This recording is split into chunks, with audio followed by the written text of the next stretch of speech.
Quero falar com você, o título da mensagem hoje é Ao Passar pelo Deserto. Ao passar pelo deserto.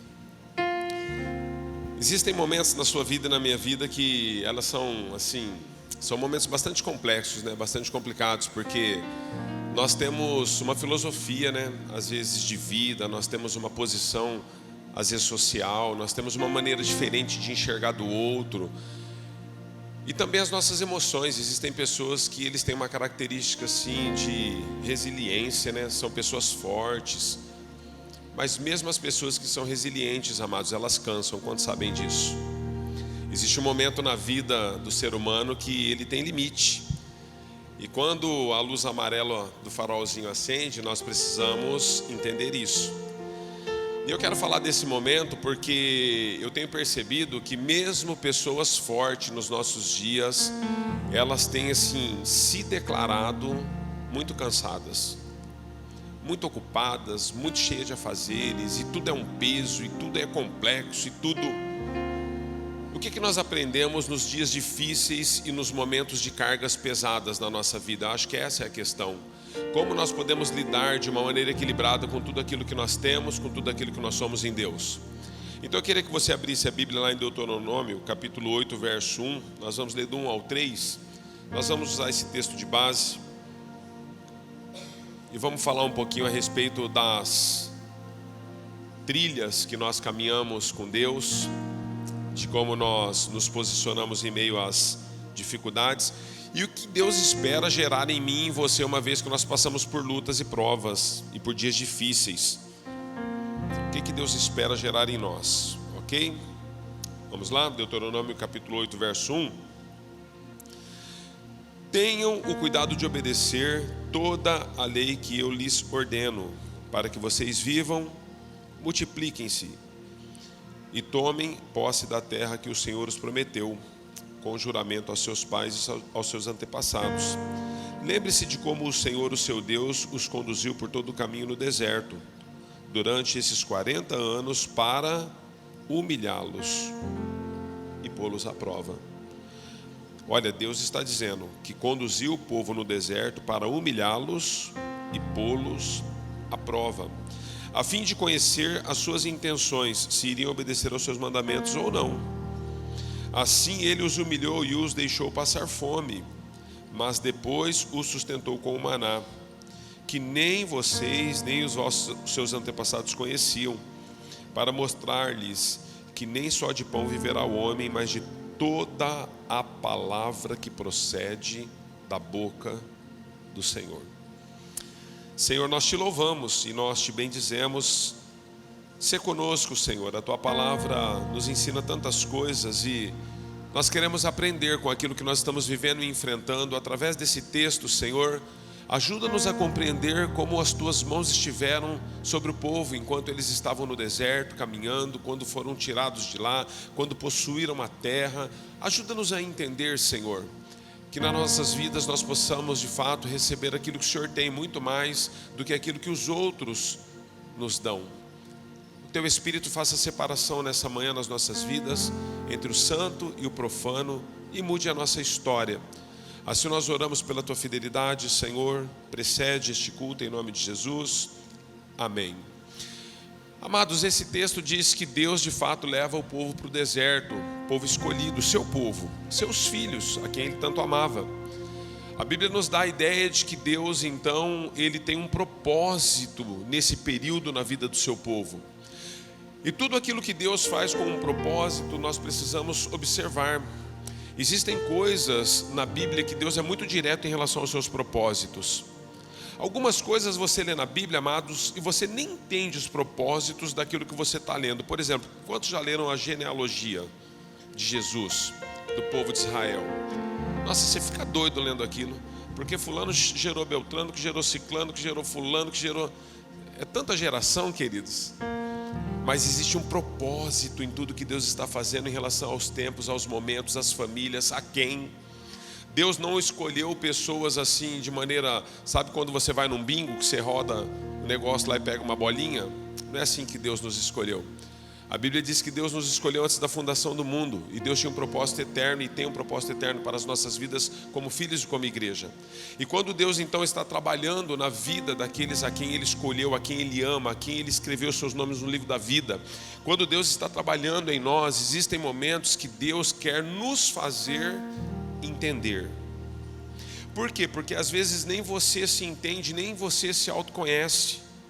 Às vezes nós não nos conhecemos, amados, então nós passamos a reproduzir em meio ao caminho no deserto aquilo que estamos em convivência. Então é assim, olha, você estava bem até agora, mas você começa a andar com todo mundo que está cansado, que está triste, que está abatido. Aí eu vou conversar com você, você fala assim, nossa, a vida não está fácil. Aí eu olho para você e assusto, eu falo, meu, mas você era tão para frente, o que está acontecendo? Está doente? Está deprimida? Está deprimido? Está passando por uma coisa? Não, a vida está muito difícil. Mas você não tinha esse linguajar. Você sempre foi uma pessoa de posição, de fé, de crença. Apesar de todas as lutas que você enfrentou, de todas as lutas que você viveu, tudo que você passou, você sempre foi uma pessoa que teve a sua percepção que o amanhã seria melhor do que o hoje. Por quê? Porque na verdade os teus olhos estavam fitados em Cristo Jesus, autor e consumador da sua fé. Mas agora de alguma forma os teus olhos não estão mais assim.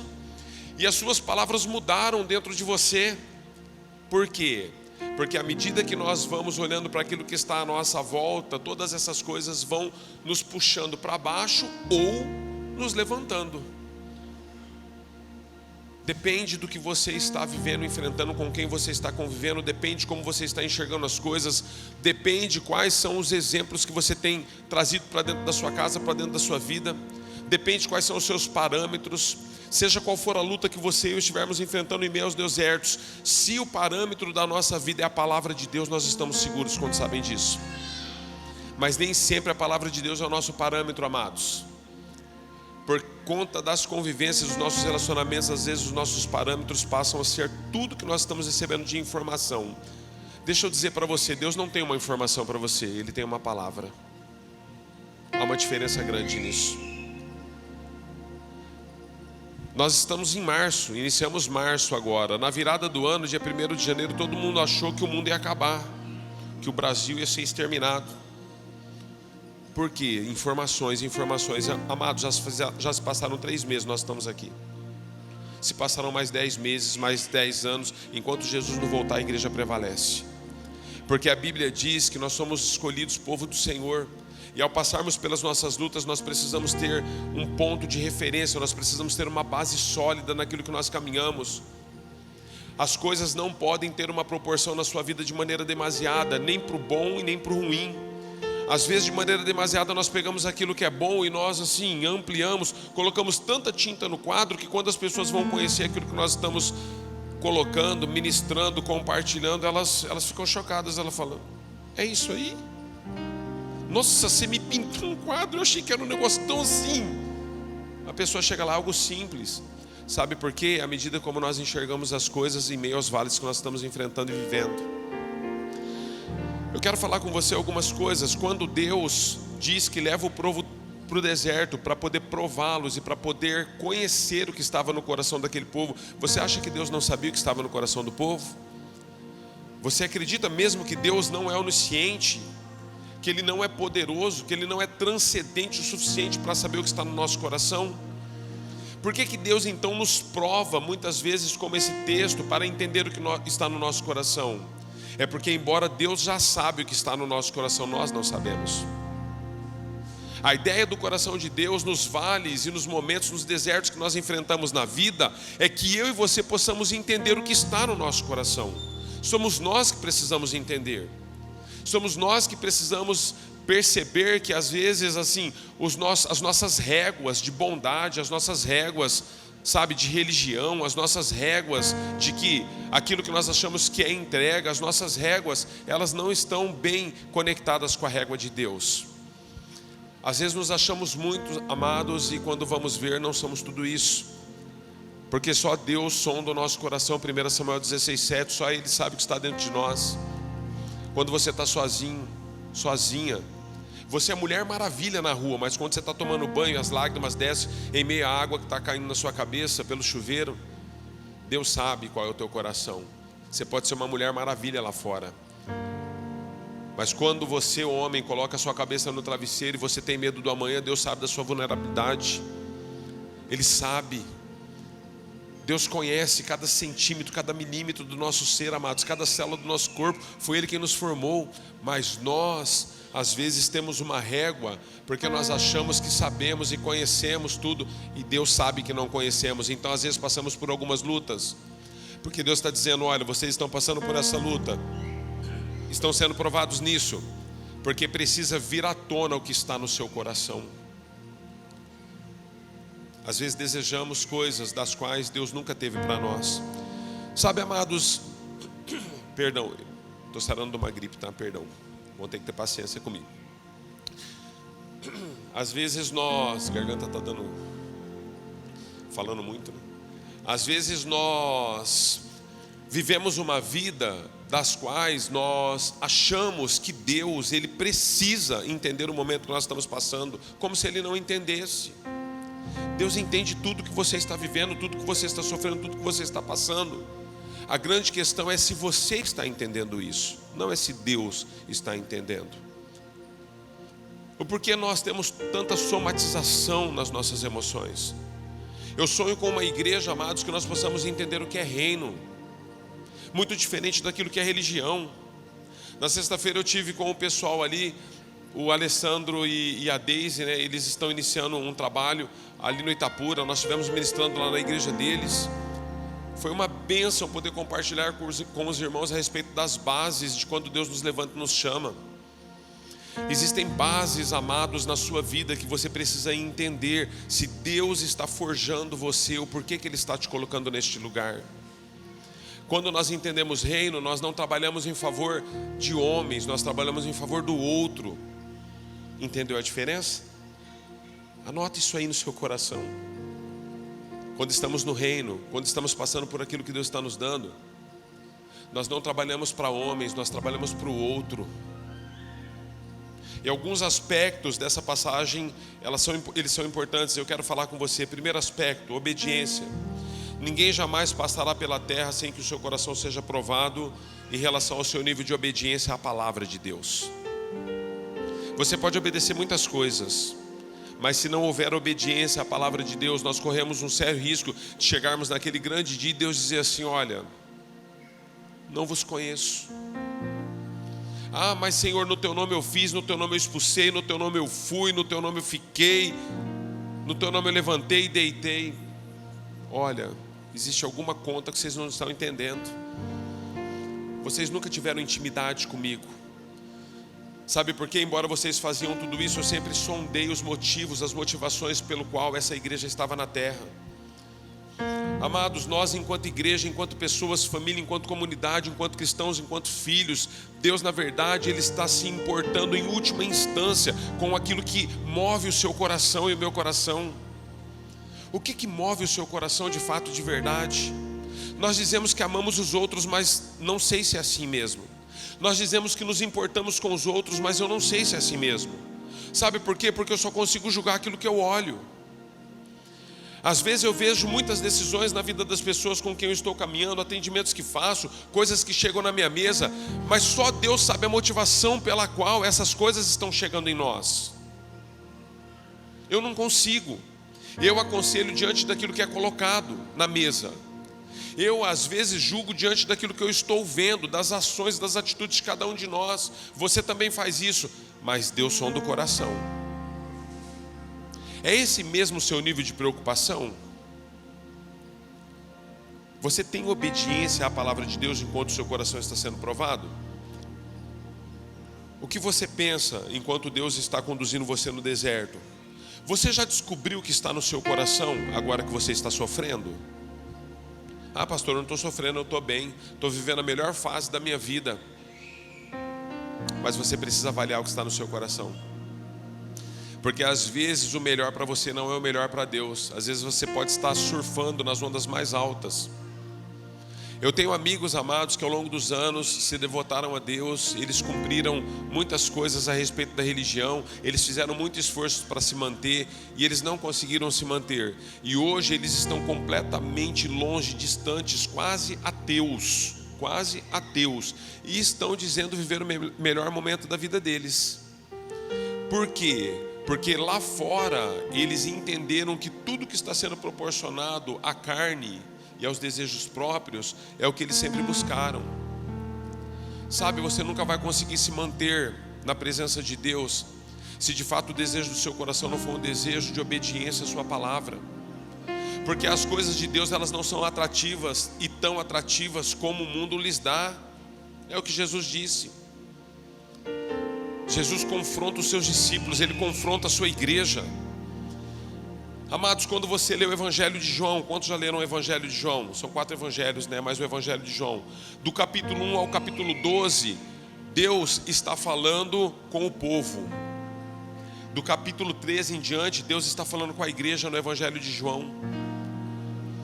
E nesse momento, quando ele começa a falar com a igreja, ele começa a checar todas as questões do coração da igreja. E ele deixa claro nos evangelhos todos que você vai ver no trilho, a trajetória, a caminhada de Jesus com os seus na terra. Ele deixa claro que, olha, certamente, aquilo que o mundo oferece, às vezes para muitos de nós é muito melhor. Muito melhor. Existem preços que você paga, existem preços que eu pago por conta da palavra que se estivéssemos lá fora não estaríamos pagando. Mas sabe qual que é a questão disso tudo, amados? É o resultado final. Então, enquanto você estiver passando pelos vales, pelas provas, ou seja um momento que você está assim na crista da onda, você precisa avaliar qual é o seu coração nisso tudo. Se você está entendendo o propósito pelo qual. Obediência, amados, é tudo que Deus espera de você em meio ao processo. Você nunca vai surpreender a Deus com as suas obras. Eu nunca vou surpreender. Você acha que de fato nós poderíamos fazer ou criar algo para Deus que nós viríamos a surpreendê-lo? Nunca, queridos. Deus é dono de tudo.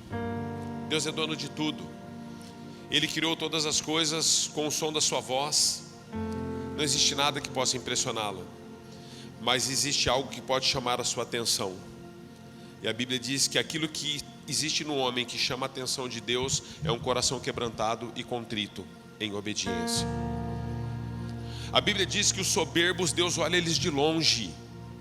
Deus não tem prazer com o soberbo, ele se afasta do soberbo, porque olhar de longe é isso. Você vem à presença de Deus e quanto mais você vem, mais Deus se afasta, porque existe soberba.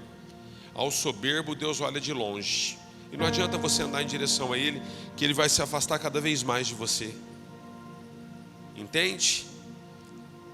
Mas quem tem o coração quebrantado e contrito, independe do que está passando, sofrendo, vivendo, sejam desertos, sejam vales, sejam lutas, sejam alegrias, sejam circunstâncias favoráveis, se o seu coração está no lugar certo em obediência. Houve um homem na Bíblia, 2 Reis. Ele se encontra com um general do exército. O general do exército está no seu carro, 2 Reis 10. E o general diz assim para ele: olha, o seu coração está ligado ao meu coração, como o meu coração está ligado ao seu coração? E aquele homem disse: está, Senhor. Ele falou: então me dê a sua mão e suba no meu carro. Você consegue subir no carro de Deus se o seu coração estiver ligado a Ele, senão não tem condições. As mãos nos falam, amados, dos trabalhos. As mãos nos falam dos dons que exercemos. As mãos nos falam de tudo aquilo que nós trazemos de todo tipo de sorte, de envolvimento dentro da igreja. Tudo é pelas nossas mãos. Todo o trabalho das nossas mãos estão diante dessa questão mãos na igreja, na Bíblia.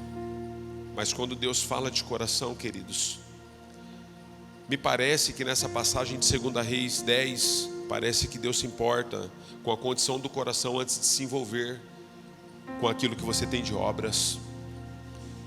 Ah, pastor, eu toco, eu canto, eu prego, eu faço, eu aconteço, eu ministro, mãos. Mas e o seu coração? Ele está em obediência? José do Egito, amados, ele é um exemplo para nós em relação à obediência. A Bíblia diz que ele é levado como escravo, porque ele foi vendido pelos seus irmãos. Todo mundo conhece a história de escola dominical, de crianças, do Kids. Não preciso nem explicar para você a trajetória de José. Só que existem algumas características na vida desse jovem que elas são assim cruciais para nós, enquanto nós estamos passando pelos desertos da vida. Toda a fidelidade do coração desse homem, devoção dele em relação à palavra de Deus, porque uma palavra guiava a vida de José. Você vai ver, amados, que depois de José já estar agora como governador do Egito, depois de 3 anos de governo, ele recebe os seus irmãos ficaram assustados com ele. E quando ele então se revela aos seus irmãos, ele diz para os seus irmãos assim: olha, não tenham medo. Sabe por que eu fui enviado? Olha a percepção desse homem, amados, em relação à conexão do coração dele com Deus. Eu fui enviado adiante de vocês para que eu pudesse preparar para vocês o caminho. E para que no dia da tribulação eu pudesse ser canal de bênção na vida de vocês. Você está passando por lutas, por desertos, por dificuldades. Você está sendo forjado numa área ou numa outra área de caráter da sua vida. Você está sendo forjado no relacionamento conjugal, na sua paternidade, maternidade. Você está enfrentando coisas das quais estão mais difíceis do que você às vezes está suportando. Deixa eu dizer para você, Deus está trabalhando você porque virão outros irmãos seus depois de você, que você está sendo preparado para que você possa conduzi-los à verdade. Você vai poder dizer a essas pessoas: olha, por conta daquilo que Deus me enviou antes de vocês, eu quero dizer para vocês, não existe outro caminho. Existe só um caminho e esse caminho tem nome. Jesus é o seu nome. Muitas coisas você vai ter lá fora, você terá muitas outras possibilidades, mas eu quero dizer para você, eu vim adiante de vocês e eu passei por tudo que eu estou passando, eu enfrentei tudo que eu tive que enfrentar, porque eu quero dizer para vocês, hoje eu posso supri-los nas vossas necessidades. Porque o Deus a quem eu sirvo, Ele é fiel e justo para dar a você muito mais do que aquilo que você tem buscado ou pensado. E José então disse para os seus irmãos: olha, certamente Deus me enviou antes de vocês, para que eu pudesse preparar todas as coisas, para que quando vocês chegassem, tudo estivesse preparado. Mas eu quero dizer para vocês, a palavra de Deus ainda não se cumpriu na nossa vida. E ele diz para os seus irmãos: haverá um dia que Deus nos visitará de novo. Nós fomos muitas vezes assim perdidos, nós fomos muitas vezes assim distantes, nós fomos muitas vezes assim alucinados, mas Deus vai trazer cada um de nós de novo no centro da sua vontade. E quando esse dia chegar, eu vou fazer um pedido para vocês: não deixe os meus ossos nessa terra, leve os meus ossos para o lugar do qual Deus profetizou sobre as nossas vidas. Pessoas que estão conectadas com o coração em Deus, amados, não importa o deserto, o Egito que eles enfrentem, eles sabem que existe uma palavra ligada, e é em base nessa palavra que foi liberada da boca de Deus para a vida dessas pessoas, é em base nessas palavras que eles caminham. E José falou: levem os meus ossos deste lugar, não deixem aqui. Me parece que Moisés entendeu isso de maneira perfeita também. Ele está ali, Deus está usando ele, Faraó quer fazer algumas negociações, e depois da 10ª praga, Moisés usa uma palavra para Faraó, dizendo para Faraó: nenhuma unha nossa ficará neste lugar. Não é possível você servir a Deus com as suas unhas no mundo. Não é possível, queridos. Não é possível você servir a Deus com o seu coração fora. Não é possível você ser um discípulo, uma discípula do Senhor, se a sua mente está completamente perdida nas coisas deste mundo e desse século. Ou nós entendemos uma conexão do nosso coração em meio aos desertos e em meio àquilo que Deus está fazendo, as lutas que nós estamos passando, ou nós não vamos alcançar a promessa. Que promessa, pastor, da salvação? Queridos, não estou falando de salvação, porque a salvação não tem a ver com as suas obras, com as minhas obras. Eu estou dizendo para você a respeito de vivermos uma vida segundo o padrão de Deus, porque o nosso galardão está sendo diante de Deus equacionado todos os dias. Existe uma vida que Deus escolheu para você, e nós sofremos piamente nessa terra, porque nós saímos do trilho, porque em meio aos desertos nós não conseguimos estar firmes. Se você falasse para José como seria a trajetória para que ele pudesse chegar a governador, jamais, querido, só uma pessoa que for louca aceitaria a proposta. Porque o trilho era mais ou menos assim: José, Deus vai te levantar como governador, topa? Ixi, governador? Tô dentro. Da onde? Do Egito. Maior império da terra naquele momento, tô dentro. Mas deixa eu dizer algo para você, José: olha, os seus irmãos vão te ferir. Eles vão te espancar, vão jogar você numa cisterna, vão te vender como escravo. Aí como escravo, você vai trabalhar como escravo na vida de um homem de poder e autoridade naquela terra, e a mulher dele vai se interessar por você, vai querer se relacionar com você, vai colocar você contra ele, você vai entrar no choque de novo, porque vão colocar você na cadeia, e você vai ficar alguns anos na cadeia esquecidos, completamente esquecido, e você vai sofrer. Você aceitaria um cargo para uma posição para esse cargo? Não aceitamos, amados. É por isso que enquanto nós estamos em meio aos desertos da vida, Deus está trabalhando na nossa vida e nós precisamos viver um dia de cada vez. Abraão, sai da sua terra, sai da sua parentela, filho. Eu vou fazer, mas em meio ao processo, deixa eu dizer para você, não perca a visão do todo. Não foque somente no problema que você está vivendo, você precisa olhar para aquilo que Deus liberou sobre a sua vida como promessa. Há uma promessa sobre a igreja. Deus está levantando você e a mim como libertadores na terra. Isaías 61 nos fala que o Espírito de Deus está sobre nós. Ele veio sobre Jesus, Ele veio sobre nós. Ele está em nós. Nós precisamos ser a igreja de Cristo na terra, amados, comprometidos não somente com o ministério. Às vezes nós achamos e temos a ideia, olha, porque eu tenho um exercício do ministério pastoral, e às vezes eu incorro muitas vezes o risco novamente de ficar pensando assim, não, eu estou super envolvido com o ministério. Sabe, amados, o ministério que Deus tem para a minha vida não é pregar para você todos os domingos, não é preparar uma palavra para um curso de liderança, não é preparar uma palavra para um curso de casais, não é isso que Deus tem para a minha vida. Sabe qual que é o ministério que Deus colocou na minha mão?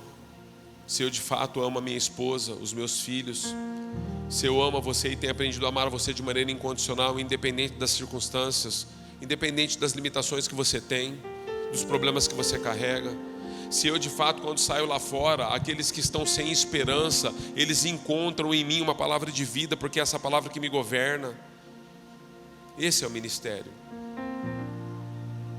Ah, mas eu faço parte do Kids, mas eu faço parte da diaconia. Ah, mas eu faço parte do louvor.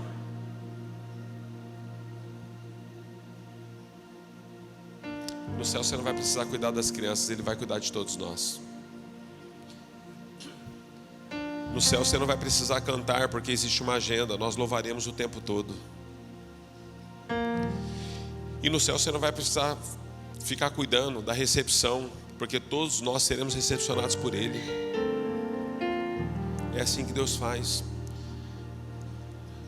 Os nossos corações são provados, amados, e em meus desertos, então, eles precisam ser aprovados. A questão não é como nós começamos, a questão é como terminamos. Todos os homens e mulheres na Bíblia que foram provados por Deus, ou foram aprovados ou reprovados. Porque nós falamos e damos sempre exemplo daqueles que foram aprovados, né? A gente fala de Abraão, a gente fala de Jacó, Paulo, a gente fala de Pedro, só fala de quem foi provado. Você já listou na Bíblia centenas de pessoas que foram reprovadas por Deus nas suas ações? Volto a enfatizar para você, irmão e irmã, não estou falando de salvação. Estou falando de aprovação e reprovação em relação às ações. Existem muitas pessoas na terra que Deus olhou para elas e não pôde se alegrar, porque houve uma reprovação na conduta delas em relação ao todo. Deus vai sempre sondar os nossos corações. Deus espera que você entenda que se você foi então levantado, as suas ações, mesmo que você esteja em meus desertos, elas precisam ser de suprimento para aqueles que estão à sua volta. Nós estamos finalizando. Não importa a sua idade. Quando nós passamos por um tempo de provação, Deus levou esse povo para o deserto para humilhar esse povo, para provar esse povo, para trabalhar com esse povo. Não importa a idade, amados. Ah, pastor, mas o meu menino de 11 anos está sofrendo. Todo mundo sofre na terra. Eu recebi uma ligação de uma pessoa preocupada com outra pessoa que poderia vir a sofrer por conta de uma posição que tomou em Deus. Eu falei, você deveria estar feliz por isso e não triste. Ah, mas eu estou preocupado agora porque a decisão que ele tomou pode trazer muitas tristezas e abatimentos. Eu falei, que traga. Se nós não estamos dispostos a sofrer por Cristo, por que queremos nos alegrar com Ele?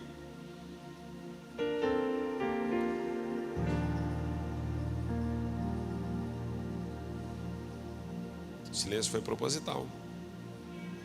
Se você não está disposto a sofrer com Cristo, por que você quer se alegrar com Ele? Vida cristã não é um conto de fada. Nós precisamos encarar isso de uma maneira assim, certa, clara, de uma vez por todas. Amados, Caleb tinha 85 anos quando ele foi herdar a terra. Então não depende de idade. Crianças sofrem e velhos ainda dão frutos. No culto na sexta-feira, lá com os irmãos, havia uma senhora lá, bem de idade mesmo, cabelinho de paina assim, branquinho. E Deus trouxe uma palavra sobre a vida dela. Estou com alguns irmãos aqui que estavam lá. Deus trouxe uma palavra sobre a vida dela, né? Uma palavra assim de direção. Sabe qual que é um dos maiores erros da igreja nos nossos dias? Quando nós passamos pelos vales e quando nós passamos pelos desertos, nos preocupamos só conosco. E achamos-nos que só nós sofremos e nós perdemos a visão do todo. E nós paramos de honrar aquilo que Deus se agrada. E nós passamos a colocar para fora dos púlpitos, para fora do convívio, para fora das igrejas, os anciãos. Porque nós estamos dando seta, né? Eu estou com 20, pastor, estou com 30, pastor, estou com 18, estou com 40, estou em cima, está tudo em cima. E aí nós achamos que os anciãos da igreja... Amado, deixa eu dizer, Caleb estava com 85 anos. E ele usa uma expressão a respeito da terra. Quando eles chegaram, Deus deu uma promessa para eles com 40 anos de idade. Ele tinha. Com 85 eles chegam no lugar para possuir a terra. E ele usa uma expressão assim: olha, tal era a minha força 45 anos atrás, a minha força é hoje. E eu vou herdar a terra. E ele falou assim: Josué, qual é o meu pedaço de terra? Porque tinha que expulsar os gigantes, os inimigos das terras. Josué olhou para ele e falou assim: Caleb, deixa os meninos fazer isso, rapaz, você está com 85, deixa a geração nova aí brigar. Meu pedaço de terra não, Josué, você pode me pedir qualquer coisa, mas tal era a minha força com 40 anos, hoje eu estou com 85, é a mesma. Pessoas que passam pelo deserto, mas passam debaixo de uma visão e de uma palavra recebida por Deus, não importa o tempo, queridos. Os anciãos na casa de Deus são bênção. Às vezes você fala: olha, eu não vou andar do lado desse ancião porque ele demora muito para andar, mas sabia que ele faz o caminho uma vez só? O ancião faz o caminho uma vez só, amados, ele não dá duas viagens. Às vezes você está correndo tanto, mas você vai e fala: puxa, errei o caminho, cadê o Waze? Aí você entra no Waze. Aí o Waze manda você lá na casa do chapéu. Aí você faz um contorno, volta, pega de novo. Aí daqui a pouco você anda mais um pouco, está correndo demais. Puxa, perdi uma entrada. Aí Waze de novo. O ancião anda devagar, irmãos. Mas eu vou falar para você, ele faz um único caminho. Porque ele já aprendeu com o Senhor que os desertos da vida trouxeram marcas das quais ele é hoje aquilo que Deus espera que ele seja. Eu não estou velho ainda, eu estou igual o Caleb. E quando tiver velho também vou ficar igual o Caleb, com 85 anos dando glória. Mas existem caminhos que eu não faço mais. Eu sempre falo para o Lucas, para o João, meu filho. Converso muito com a Giovana. Eu falo: amor, esse caminho aí eu não vou. Eu sei onde ele vai dar. Existem momentos na sua vida, amados, em meio aos desertos que você enfrenta, sofre, passa, que você fica buscando coisas que têm preço. Deus não está atrás daquilo que tem preço, Deus está atrás daquilo que tem valor. Nós vamos ficando assim, pessoas mais sensíveis ao envelhecer. Nós vamos ficando pessoas mais seletivas. Cadê os velhos da casa? Nós somos mais seletivos ou não somos? Hoje a gente não come qualquer coisa, querido. Eu só tenho 47, mas eu vou falar para você: se eu comer calabresa no lanche à noite, eu não durmo mais. Eu não como, estou seletivo. Estou tirando os embutidos. O corpo não responde mais. E não dá para acreditar, né? Vocês veem o Gationix assim, né? Vocês acham que tudo que bate aqui dissolve, né? Não é assim, não. Caleb está nos ensinando algo. Não existe idade, queridos. Você pode ser pequeno, você sofre. Você pode ser adulto, você sofre. Você pode ser velho, você sofre. Mas também você pode ser pequeno e dar muito fruto. Esses dias eu ouvi um testemunho de uma criança de 4 anos. Começou a orar em línguas no culto. Não parava de orar em línguas. 4 anos. Orou em línguas. O que a Bíblia ensina? O pastor ficou quieto, porque o pastor foi na Bíblia. Ele falou assim: Senhor, o Senhor disse que não deve ficar orando em voz alta em línguas na igreja, mas se for para orar em voz alta tem que ter um intérprete, porque se não tiver um intérprete a igreja não entende que está orando. Então cadê o intérprete, Senhor? E o pastor incomodado com aquilo. Eu vi o testemunho do pastor, ele incomodado com aquilo. Acabando o culto, uma irmã veio procurar o pastor ia despedir a igreja. Falou assim: pastor, o meu marido quer dar um testemunho, mas eu preciso dar, porque ele não fala a nossa língua.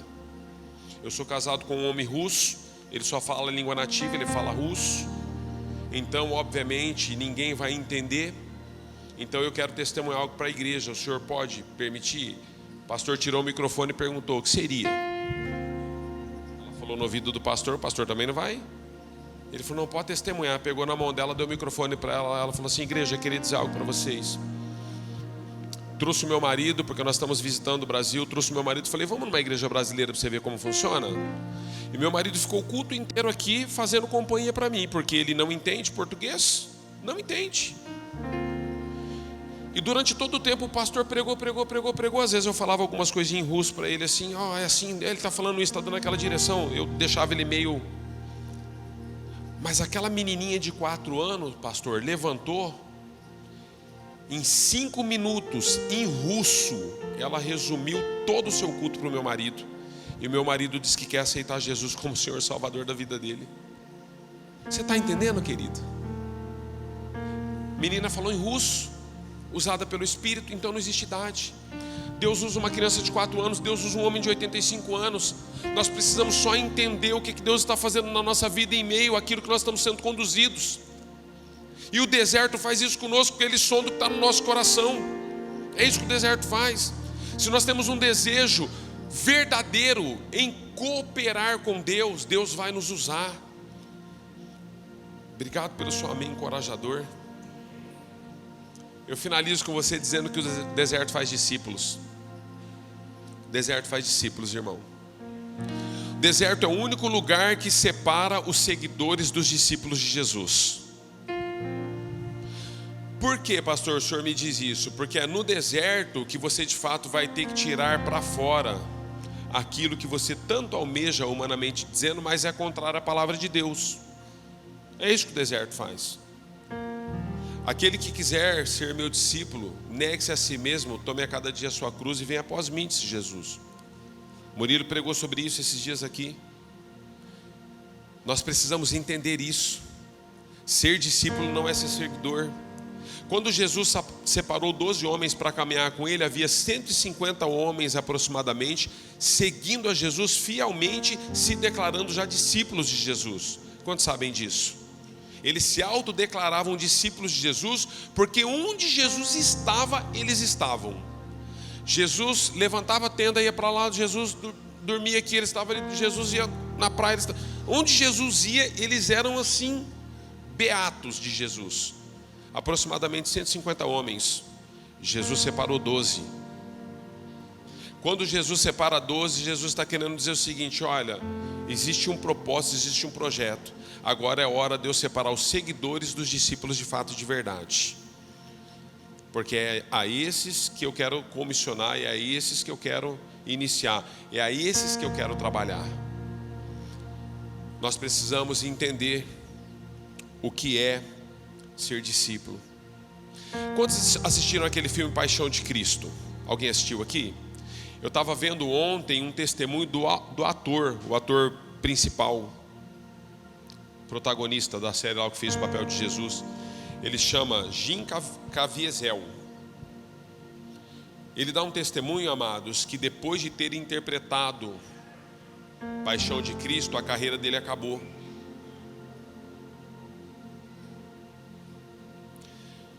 Hollywood, né? Ele chega a dizer. Mel Gibson, que foi o diretor da peça, Mel Gibson disse para ele: você tem certeza que você vai fazer e interpretar esse papel? Porque quando você interpretar esse papel, depois de interpretar esse papel, a sua carreira nunca mais será a mesma. Provavelmente você pode perder tudo que você conquistou até aqui, todos os seus anos de entrega.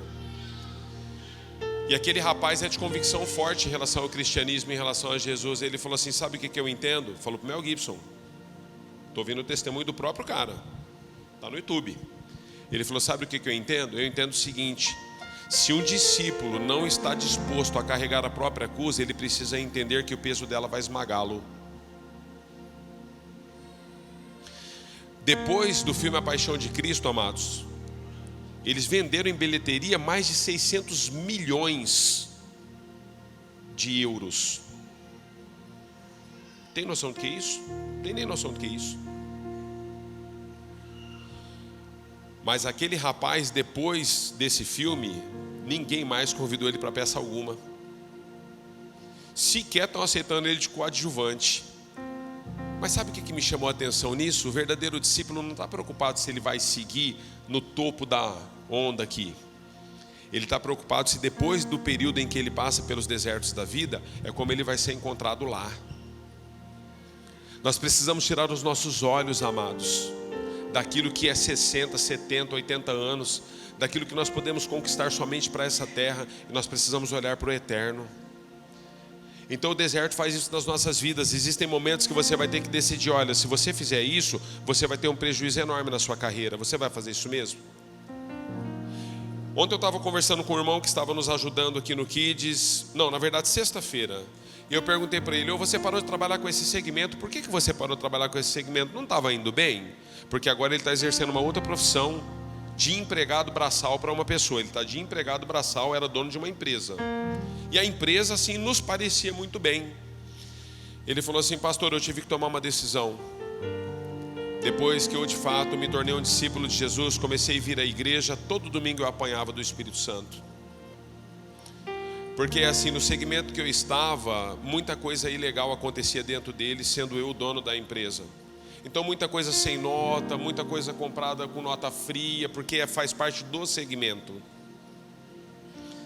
Então Deus falou para mim, filho, esse segmento não é para você, porque não é possível você ser justo se você segue assim. Ele falou, sabe o que eu fiz, pastor? Parei a empresa. Só andava limpinho de carrão, de vez em quando eu me pegava para almoçar, até comia nos lugares meio diferentes que ele estava bem. Essa semana eu paguei marmitex para ele. Mas ele falou, estou numa felicidade, pastor. Estou numa felicidade.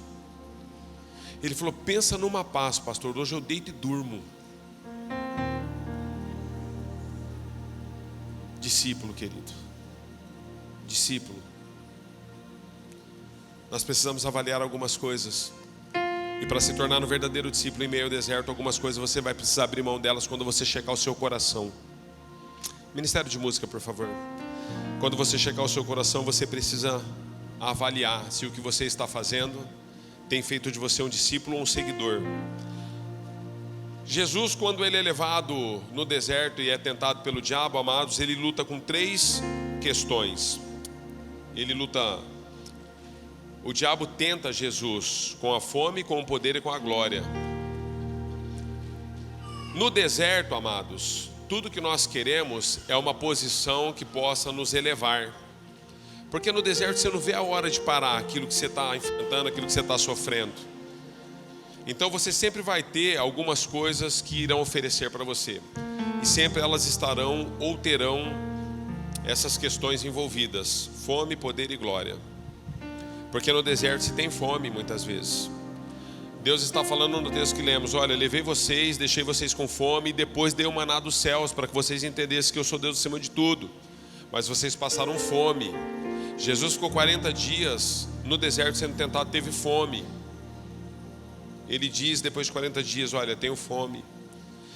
Poder, quando o diabo se apresenta para Jesus, ele diz, olha, eu posso te dar poder. Mas ele vai além, ele diz para Jesus, não posso te dar só poder, eu posso te dar glória. Está vendo todos os reinos deste mundo? Discípulos precisam entender, você está atrás de poder, de saciar a sua fome carnal, da glória que o mundo pode nos oferecer, ou você está de fato preso e conectado à cruz? Queria que você se colocasse em pé.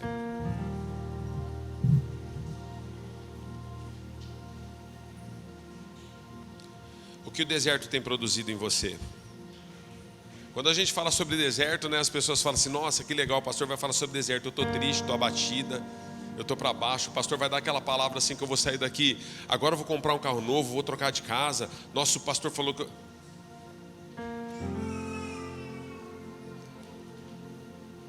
Nem carro para oferecer para você eu posso, que eu não tenho. Tem só a minha se eu der, estou na rua. Sabe o que eu quero te oferecer, irmão? Irmã, quero te oferecer aquilo que é bíblico. Eu quero muito que você prospere, eu sempre falo isso. Eu não tenho dificuldade com prosperidade, mas eu quero que você entenda que no deserto renúncias são necessárias.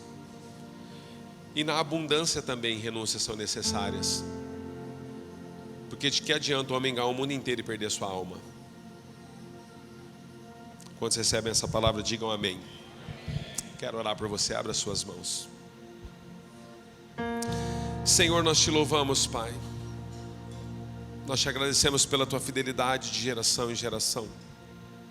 O Senhor levou o povo para o deserto com um propósito de provar o coração daquele povo. A pergunta que nós fazemos a nós mesmos nessa manhã é por que alguns de nós têm estado no deserto? O que existe no nosso coração que precisa ser provado para que nós possamos compreender aquilo que o Senhor tem como essência para a nossa vida? Senhor, eu oro nessa hora por aqueles que estão sofrendo, eu oro por aqueles que estão bem, Senhor.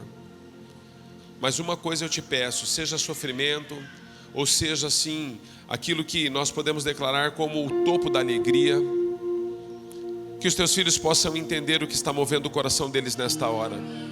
Senhor, eu termino esse culto te pedindo perdão, Senhor. Te peço perdão pela minha própria vida, te peço perdão por identificação. Porque, Senhor, às vezes eu percebo que a igreja não tem entendido e compreendido. Nós somos a tua igreja. E o Senhor jamais dará a igreja na mão de pessoas orgulhosas. O Senhor sempre colocará a igreja na mão de pessoas quebrantadas.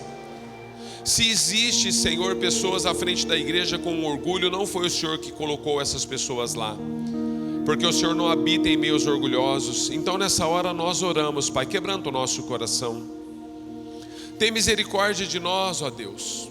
Tem misericórdia da nossa vida, que nós possamos compreender o propósito e nós possamos entender que existe algo muito maior do que um livramento, do que uma cura, do que um milagre. O maior milagre nas nossas vidas foi o fato de nós termos sido trocados na cruz do Calvário.